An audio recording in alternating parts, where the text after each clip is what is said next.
Hello everyone, welcome to Apti Plus editorial analysis. इस video session में मैं आपके साथ हिंदू और इंडियन वर्सेस जो इंपॉर्टेंट एडिटोरियल है उसको डिस्कस करूंगा। तो हम लोग समझने की कोशिश करेंगे कि कैसे न्यूज़ रेलिवेंट है आपके प्रीलिम्स और मेंस एग्जामिनेशन में। तो चलिए आगे बढ़ते हुए स्टार्ट करते हैं। स्टार्ट करने से पहले मैं ये बता दूँ, एप्टी प्लस ने basically 24/7 online support classes launch किया है फॉर प्रीलिम्स। तो आप इस कोर्स को अवेल कर सकते हैं इंस्टा मोजो के थ्रू। मैंने वीडियो के डिस्क्रिप्शन में इसके लिंक दिए हुए हैं, आप ज़्यादा जानकारी वहाँ से कर सकते हैं और इस कोर्स के लिए रजिस्टर कर सकते हैं। और आज की जो एडिटोरियल लिस्ट है वो मैं आपको बता दूं, आज है 23 अप्रैल। जो इन डेप्थ एनालिसिस होगी that was a time for parliamentary solidarity, right. उसके साथ कुछ एमसीक्यूज के क्वेश्चंस भी होंगे जो कि प्रीलिम्स एग्जामिनेशन के लिए रेलिवेंट है, और एक्सप्लेनेशन मैं आपको बताऊंगा कल के दिन का जो पीटी एग्जामिनेशन से रिलेटेड है, right. And there would be mains question. So जो मेंस के जो क्वेश्चन है वो जो इन डेप्थ एनालिसिस होगी उससे रिलेटेड होगी, राइट। बात करें हिंदू से दो इंपॉर्टेंट आर्टिकल की, तो village is still relevant and pre retirement जजेस and the post retirement jobs, ये काफ़ी इंपॉर्टेंट आर्टिकल है आज के दिन में। इंडियन एक्सप्रेस से going back to the new school and an unexpected turning points. So these are the total important editorial that I will be discussing today. Starting with the in depth analysis. First, ये जो editorial है, जो article है, ये आज की newspaper में हिंदू में है और बात की गई है टाइम फॉर पैलेंट्री सोलिडारिटी, और जो है ना किस तरह से सोलिडारिटी होनी चाहिए। बात करें यूनिवर्सल की जो ओवरऑल जो एम है हमारा, उसके बारे में किस तरह से नेशन बिल्डिंग जो है वो कर सकते हैं आफ्टर कोविड। तो फर्स्ट थिंग फर्स्ट कि पूरे एडिटोरियल में बात की गई है जो यूनिवर्सल सोलिडारिटी है वो किस तरह से होनी चाहिए। तो अगर बात करें जो कोविड-19 की जो पेंडेमिक है, जिस तरह से nation need to focus upon the shared programme for knowledge and collective welfare. तो जो वेलफेयर स्टेट का जो कॉन्सेप्ट है, जो हमारे ऑलरेडी कॉन्स्टिट्यूशन में भी इसके जिक्र है, तो वो हमें प्रैक्टिस करने की ज़रूरत है।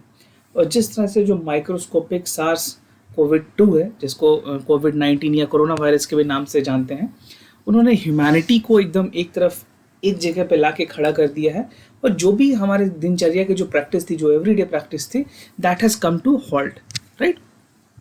नाउ इट इज़ पॉसिबल कि जो इंडिविजुअल है, कम्युनिटीज़ है, नेशन है, that need to response this crisis within they, ठीक है। आने वाले समय में हम इससे ओवरकम होंगे, बट उसके बाद जो चीज़ें कैसे चलेगी, इसका क्या मार्गदर्शन होगा, इसका क्या रोड मैप होगा, ये काफ़ी ज़रूरी है। तो स्ट्रेंथनिंग द लोकल इंस्टीट्यूशन, ठीक है, resource deployment and the availability of delivery straight forward would be meaningful.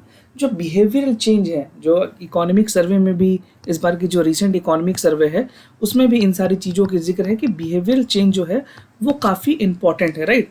तो ये बेसिकली मैं इकोनॉमिक सर्वे जो 2020 वाला 2 वाला है जो है, इसके बारे में जिक्र कर रहा हूँ, राइट। तो 1920 में जो इकोनॉमिक सर्वे है वो आप देख लेना, इसमें बिहेवियरल चेंज पे ऑलरेडी एक चैप्टर भी है। So this become very important कि इंडिया के जो बिहेवियरल एस्पेक्ट्स हैं उसको कैसे चेंज किया जा सके, राइट। नाउ जो सेल्फ हेल्प जो गुरुज हैं उनके मुताबिक जो एक हैबिट जो चेंज होती है किसी इंसान के अंदर, जो न्यू हैबिट इनकलकेट होती है, उसमें अडॉप्ट करने में इंसान को मोटा मोटी 21 डेज लगता है, right. So it takes 21 days for the people to inculcate a new habit. Now talking about the crisis, अभी के क्राइसिस में लोगों ने बहुत कम दिनों में, ओवरनाइट या फिर 2-3 दिनों में, लोगों ने इस तरह की चीज़ों की, जो क्राइसिस में किस तरह से फाइट करना है, वो चीज़ें सीखी है और सरकार की साथ देने की कोशिश की है, right. Now coming to who are the most affected, कौन से ऐसे लोग हैं जिनको सबसे ज़्यादा इसका नुकसान उठाना पड़ा है, जो सबसे वनरेबल लोग हैं, वो सब जो पुअरेस्ट हैं उसमें इंक्लूड है जो डेली वेज अर्नर्स हैं, हमारे जो डेली वेज वर्कर हैं, जो होमलेस हैं, ऐसे लोग जो फ्लाईओवर ओवरब्रिज के नीचे रहते हैं, जो झुग्गियों में रहते हैं, जिनका अपना घर नहीं है, उनको सबसे ज़्यादा इसका नुकसान उठाना पड़ा है। जो माइग्रेंट वर्कर है, जो किसी दूसरे स्टेट से आकर के, मतलब suppose the people coming from Bihar to the state like Delhi, तो जो माइग्रेंट वर्कर है उनको सबसे ज़्यादा इसका खामियाजा भुगतना पड़ा है। और जो छोटे ऑपरेटर्स हैं, जो माइक्रो इंटरप्राइजेज हैं, उनको सबसे ज़्यादा नुकसान इसका मिला, राइट। सो ये these are the people, these are the section of the people who the mostly affected, right. Now learning lesson from the internet, अगर बात करें इंटरनेट की, तो अभी के टाइम में जो सिचुएशन पूरी स्टैंड स्टिल है, उसको आगे बढ़ाने में अगर किसी चीज़ ने मदद किया है तो वो है internet.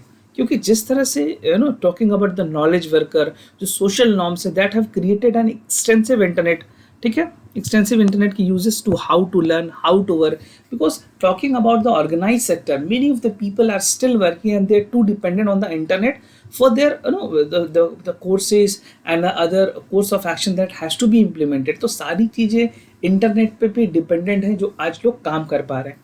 Well some of this is happening earlier, बहुत चीज़ पहले भी हो रही थी. जिस तरह से अगर इंटरनेशनल वीडियो कॉन्फ्रेंसिंग की बात करें, वीडियो मीटिंग्स की बात करें, जो वर्चुअल क्लासेस इंडिया में ऑपरेट होती है, जिस तरह से ऑनलाइन क्लासेस का जोर है, तो ये सारी चीज़ें ऑलरेडी टेकिंग प्लेस हैं ऑलरेडी इंडिया में. अभी आप और मैं जिस तरह से इस एडिटोरियल को डिस्कस कर रहे हैं, this is also an example of virtual classes, right. Now in this sector अगर बात करें अकाउंटिंग की, डेटा डेस्क जो डेस्क बेस्ड प्रोग्राम्स है या फिर जो सॉफ्टवेयर डेवलपमेंट है, वहाँ पे लोग रिमोटली काम कर रहे हैं. रिमोटली का मतलब है वर्क फ्रॉम होम काम कर रहे हैं, किसी एक जगह पे नहीं रह के. No, basically they are trying to work from the home, not in the office setup. तो वो रिमोट एक्सेस करके अपने काम को प्रॉफिटेबल बना रहे हैं और जो कंपनी का जितना कम नुकसान होने की हो सके उसकी कोशिश कर रहे हैं, right. Now less travel and climate change की बात की गई है कि किस तरह से अगर देखा जाए जो कोविड-19 के बाद पूरी एयरलाइन जिस तरह से बंद हो चुकी है, तो उसका क्या पॉजिटिव इम्पैक्ट में हम देख सकते हैं इन एनवायरनमेंट, राइट. तो जो एयर फ्लाइट जो डिटेक्ट हुई, जो एयर इंडस्ट्री जिसका इसका खामियाजा तो बहुत ज़्यादा उठाना पड़ा. अगर प्रॉफिट शेयरिंग की बात करें, टॉक टर्म्स अबाउट प्रॉफिट, तो यहाँ पे बहुत ज़्यादा लॉस हुई है, राइट. तो इनके वहाँ तो काफ़ी ज़्यादा नुकसान हुई. लेकिन अगर बात करें जो इंटरनेशनल मीटिंग्स होती थी और सारी चीज़ों के लिए, वहाँ पे जो बल्क ट्रैवल होता था उस चीज़ को कट किया जा सकता है. और जो सारे कॉन्फ्रेंसेज है वो किसी कंट्री में एक जगह बैठ करके वीडियो कॉन्फ्रेंसिंग के थ्रू भी किए जा सकते हैं. अगर एग्जांपल के तौर पे ले, एक एग्जांपल यहाँ पे एडिटोरियल में बताई गई है कि अगर इकोनॉमी क्लास में कोई ट्रैवल कर रहा है फ्रॉम दिल्ली टू न्यूयॉर्क, तो जो कार्बन डाइऑक्साइड जो इमिशन होती है फ्लाइट से, basically so it takes out 0.9 of carbon dioxide. Fine. So at the same is with the vehicles, जो व्हीकल के ट्रिप्स है. कुछ ऑफिसेस अगर बहुत लोगों को वर्क फ्रॉम होम दे सके, नो, अगर ऐसा होगा कि पूरे वीक में 1 या 2 दिन उनको आना है, right. So this would be again helpful और एक अलग सॉल्यूशन की तरफ हम देख सकते हैं जो अपनी बेसिकली जो भी ऑनलाइन वर्कर्स हैं या फिर जो लेस ट्रैवल है उसको किस तरह से रोका जा सकता है. तो ये बताई गई है कि अगर कम ट्रैवल होगी तो जो क्लाइमेट में इम्पैक्ट है वो भी काफ़ी कम देखने को मिलेगा. Now merits of remote work, अगर मैं बात करूँ जो लोग वर्क फ्रॉम होम है या जो रिमोटली काम कर रहे हैं उनका क्या क्या एडवांटेजेस हैं, राइट. तो जो होम कल्चर्स हैं, work from home would definitely be encourage. अभी जिस टाइम से देखा गया कोविड-19 के बाद लोगों ने काम की है और ये बहुत हद तक सुचारू रूप से काम किया गया है, जो कि ऑफिस में रह के भी किया जाता था. No, the same active level was also being shown and better organisation provide for more freedom for the people. आपने अगर कोई बड़े कंपनी का, जैसे आप अगर गूगल की बात करोगे, राइट, गूगल, फेसबुक या माइक्रोसॉफ्ट, ठीक है, ये सारी जितनी कंपनियां हैं ये पीपल को रिमोटली काम करने पहले भी के लिए मोटिवेट करती थी and they have no limitation, like they have freedom to work. The freedom of to people to work is very important for any organisation to get progress. और वर्क फ्रॉम होम भी है, जो travel needs है लोगों की वो कम होगी. जो रिड्यूसिंग जो ग्रीन हाउस गैस इमिशंस है, जो लोग खुद के व्हीकल्स यूज़ करते हैं, बहुत इंडिया में अभी भी ऐसे लोग हैं पब्लिक ट्रांसपोर्ट अफोर्ड, मतलब बेसिकली वो जिनके पास कार है वो पब्लिक ट्रांसपोर्ट नहीं लेते हैं, they rather prefer to go there by vehicles. तो यहाँ पे वो चीज़ें रिडक्शन मिलेगी. And simplifying the child care and other domestic services, this would again be the another benefit of the remote work. हाँ, आगे बढ़ते हैं. और प्रमोटिंग ऑनलाइन एजुकेशन की अगर बात करें तो आपने देखा जिस तरह से कोविड-19 के बाद जो ऑलमोस्ट जो क्लासरूम प्रोग्राम है कहीं पे चाहे वो कॉलेजेस हो, यूनिवर्सिटीज़ हो, स्कूल हो, सारी चीज़ों को रोक दी गई है, राइट. तो ऑनलाइन एजुकेशन है जिस तरह से एक रेवोल्यूशन अप्रोच के उभर रहा है. यहाँ पे अगर स्पेशल लर्निंग की बात करें, and that is very convincing also, ठीक है, लोग कन्विंस भी हो रहे हैं. ऑनलाइन स्कूलिंग की बात करें, ऑनलाइन स्कूल है, कॉलेजेस हैं, तो यहाँ पे एडवांटेजेस है स्टूडेंट्स के पास, राइट. वो अपने जो क्लासेस है उसको कभी भी पॉज करके वापस भी देख सकते हैं. और जो स्कैम है बहुत सारे एडमिशन्स में, बड़े बड़े कॉलेजेस में, उसको भी एलिमिनेट किया जा सकता है. अगर ये बात तब साबित होती है अगर हम पूरी तरह से ऑनलाइन मोड में चले जाएंगे. तो क्या होगा, सब लोग अगर वर्चुअली कर रहे हैं तो एडमिशन के लिए जो कई डोनेशंस हैं या किस इस तरह से जो स्कैम्स चलती हैं उसको पूरी तरह से निजात मिल सकती है, right. Not talking about the fundamental changes that are required. So देखो, पहले सबसे पहले है कि जो सस्टेनेबिलिटी है, to become a sustainable is very important. And the worst affect is the climate change, ठीक है. तो अगर हम सस्टेनेबल हो जाए तो हमें क्लाइमेट चेंज में बहुत हद तक मदद मिलेगी। और सस्टेनेबिलिटी सिर्फ बेसिकली ये नहीं है कि इन्वायरमेंट, उसके साथ साथ decoupling the economic growth while fostering the social progress, ये भी काफ़ी ज़रूरी है। क्योंकि जैसे मैंने आपको बताया, जो पोस्ट कोविड-19 होगा तो सोशल प्रोग्रेस जो है, सोशल इनकम्स, जो लोगों की जो बेसिकली जो बेनिफिशियरी प्रोग्राम्स थे उसको अलाइंड करना बहुत ही ज़रूरी होगा, राइट। ना जो majority of universal basic scheme है, जिसको यूबीआई भी कहते हैं, तो यूबीआई प्रोवाइड करना सरकार के लिए सबसे पहले ज़रूरी है। This would be the first priority for the government कि जो आम लोग हैं, जो ग्रामीण क्षेत्र में लोग हैं, उनको यूबीआई दिया जाए, राइट। और ट्रांसफॉर्मेशन वर्क ज़रूरी है, जो इंटरप्रेन्योरियल क्लासेस के लोग हैं उनको प्रमोट किया जाए, इनको जो शॉर्ट टर्म लोन है, जो लोन एसएमईज के थ्रू मिलने थे वो दिए जाए, right. So loan should be provided so that they can start their work. और उसके अलावा ज़रूरी है कि जो हमारी हेल्थ केयर सर्विसेज है, जो सेफ्टी नीड है पुअर की, वो पूरी की जाए। और जैसा मैंने आपको कल भी बताया था कि जो जीडीपी पे जो खर्च है उस जो हेल्थ केयर में, उसको बढ़ाने की ज़रूरत है। 5% बताई गई है, पर उसके आसपास जितना भी सरकार कर सके वो बहुत ही अहम होगा। Now public hospital can again B improve, जो पब्लिक हॉस्पिटल है उसको इम्प्रूव करने की ज़रूरत है। क्या है कि अगर किसी भी तरह की अगर पेंडेमिक्स इंडिया में आए फ्यूचर में, तो उसको कंट्रोल किया जा सके विथ बेसिक सर्विसेज, राइट। और जो यूनाइटेड नेशंस के जो सेक्रेटरी जनरल है, उनका कहना है कि crisis called for solidarity, this is what the editorial वो लॉज अबाउट, कि भाई किस तरह से सॉलिडारिटी के साथ काम करके, लोगों के एकजुटता के साथ काम करके हम इसको ओवरकम कर सकते हैं। और सरकार के लिए काफ़ी अहम है कि जो सबसे बॉटम के जो लोग हैं, ठीक है, जो पिरामिड की अगर आप बात करोगे, अगर बेसिक पिरामिड है सोसाइटी का, तो उसमें जो सबसे नीचे हैं वो पुअर क्लास के लोग हैं। जो पुअर है, जो वनरेबल है, जो डेली काम करते हैं, तो इस सेक्शन के लोगों को कैटर करना सबसे ज़्यादा ज़रूरी होगा, राइट ना। इसी पे एक मेंस का सवाल है कि universal solidarity is a key for nation progress, discuss. So what you can do, you can write your answer with your name in the PDF format and you can send it this copy to the WhatsApp number, जो कि आपको video के description में मिल जाएगी। तो जैसे हमें copy receive होगी, हम इवेलुएट करके आपको उसी नंबर पे वापस कॉपी रीसेंड कर देंगे, right. Now coming to the Hindu, यहाँ पे कुछ इंपॉर्टेंट एडिटोरियल है। So the first is the village is still irrelevant. बात की गई है जिस तरह से जो पेंडेमिक है, पेंडेमिक की जो क्राइसिस है, और जो विलेज की जो राइट है टू फ्लरिश, वो कहीं ना कहीं आहत हुई है। तो ये इस तरह का जो आर्टिकल है वो आपके general studies paper 2 function and responsibility of union state के अंदर आ जाएगी। तो जो नोवल कोरोना वायरस है, उन्हें डेमोन्स्ट्रेट किया है कि कैसे अनसस्टेनेबल सोशियो इकोनॉमिक अरेंजमेंट की गई है, या तो स्टेक होल्डर्स की तरफ से या गवर्नमेंट की तरफ से, right.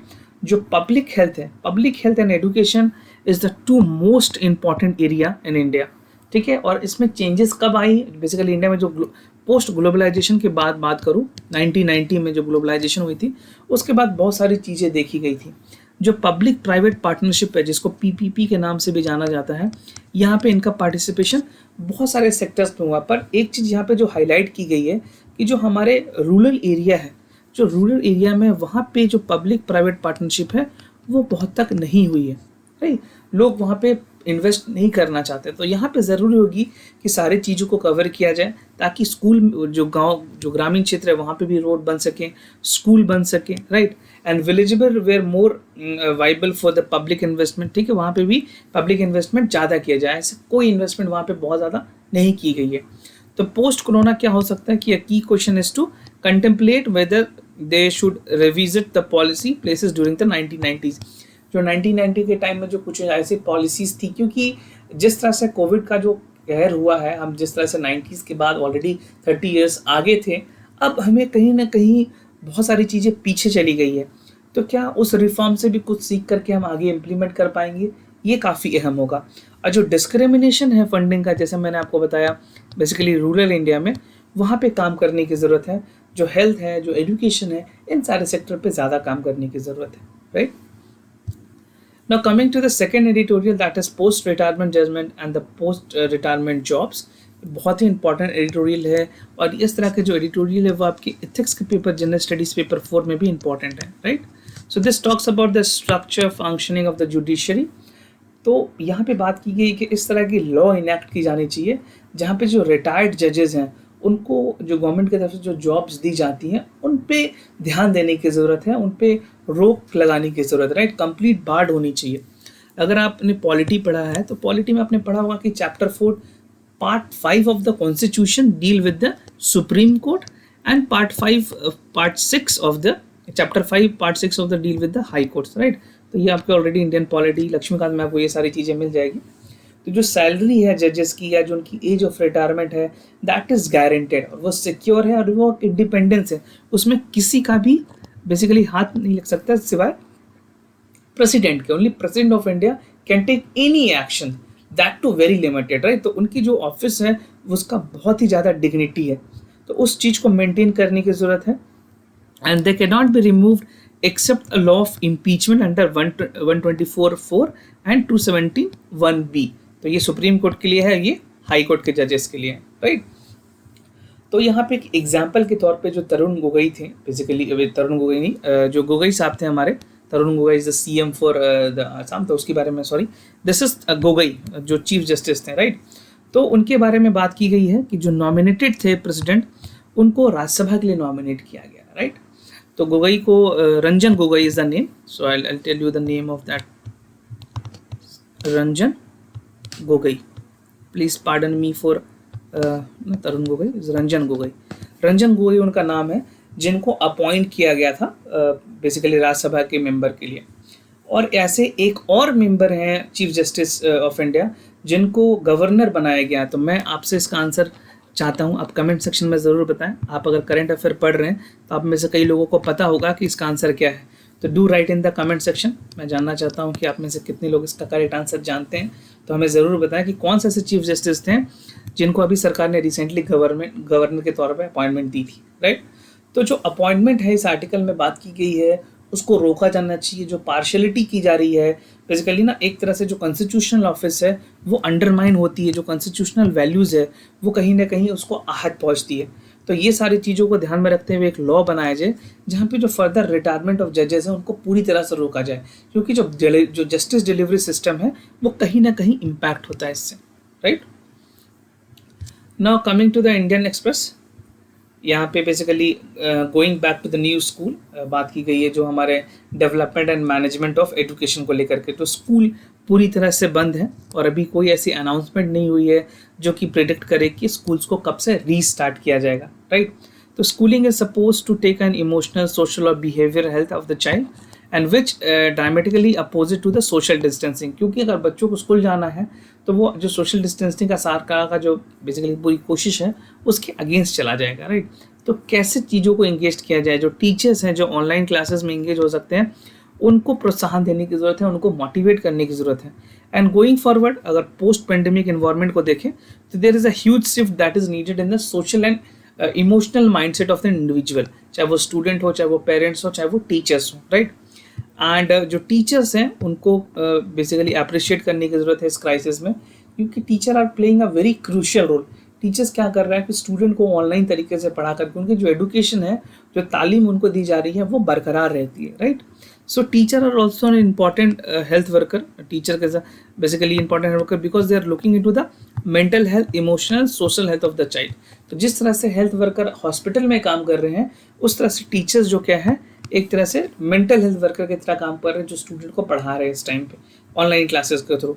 So these are the extraordinary times, we need to have extraordinary measures. तो इनके लिए भी जो इन्होंने काम किया है, जो डिवोशन इनके टीचर्स की है, उसको भी अप्रिशिएट होना चाहिए गवर्नमेंट की तरफ से, right? Now coming to the other last editorial that is unexpected turning point. यहाँ पे बात की गई है जो इकोनॉमिक फंक्शंस है पोस्ट कोविड-19 वो कैसी होनी चाहिए। तो inclusive growth and issues arising from it, this would be important for the general studies paper 3, right? तो जो इकोनॉमिक पॉलिसी जो चैलेंजेस है, this is about to come after the lockdown.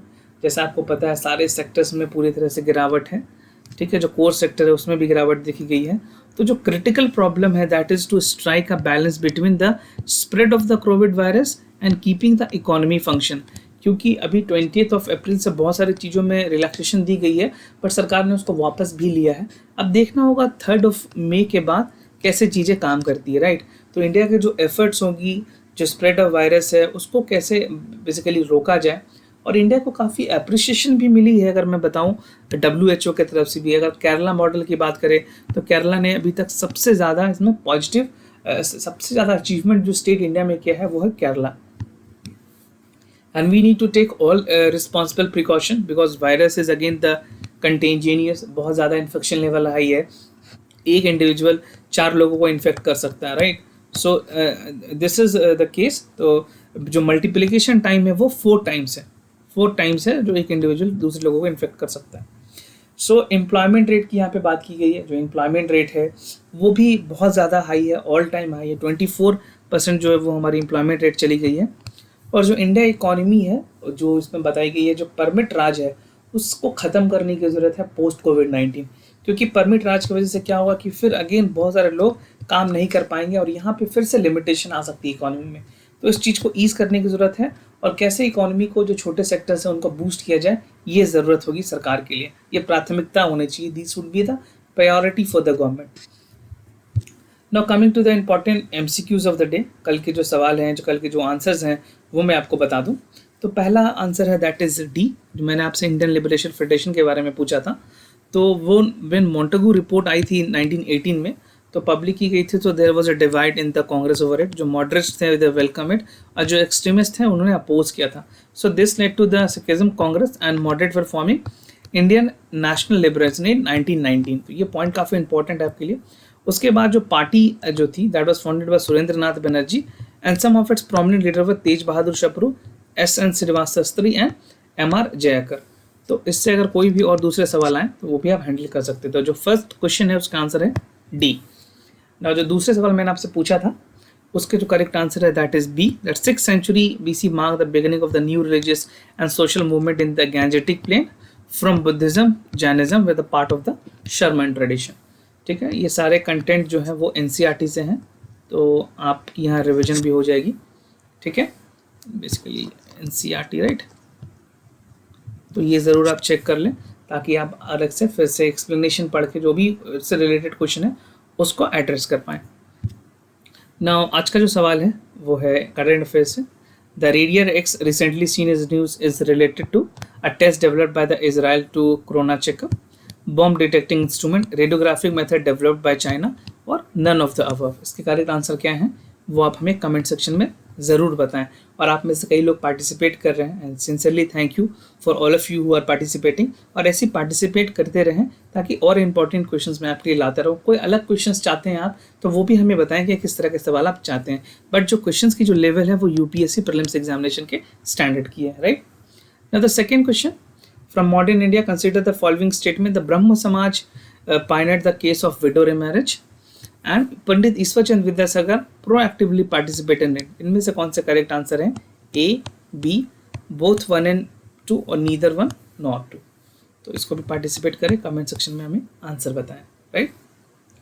And do not forget to like this video, subscribe our Apti plus academy for civil services, जहाँ पे सारे important videos आपको मिल जाएंगे playlist section में. और Telegram channel से भी कुछ इंपॉर्टेंट चीज़ों को आप डाउनलोड कर पाएंगे, right. And I sincerely thank you for listening to this video. अगर कोई भी कंसर्न हो तो हमें ज़रूर बताएं. We will be more than happy to assist you. For time being I am signing off. Wish you all the best. Stay home, stay safe. Thank you.